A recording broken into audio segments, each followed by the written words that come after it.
Midőn szüleink és mindakik szerettük, nyájas köszöntéssel te hozzád siettünk. Midőn kedvedért a bár hiányos család vígan ülte körül ünnepi asztalát. Kedves fiú, hát én mit adjak most neked? Egy édes csemegét, hízelgő éneket? Áldjad az Isten, ki megáldva téged, adván őreidül szerető szüléket. Adván eszközöket, elhárítani pályát, annyi más nehéz, futónak, akadályát. Áldjad Isten, hanem óvakodj, amivel ő álda meg, saját érdemű róni fel. Nemes önbizalom, de ne az önhittség, rúgói lelked, nagy célra feszítség.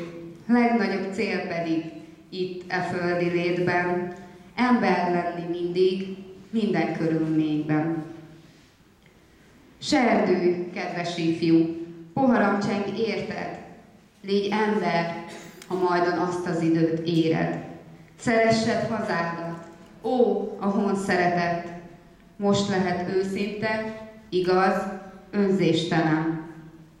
Ne is tőle kívánd, amit ő nem adhat, magadba keressed az édes jutalmat.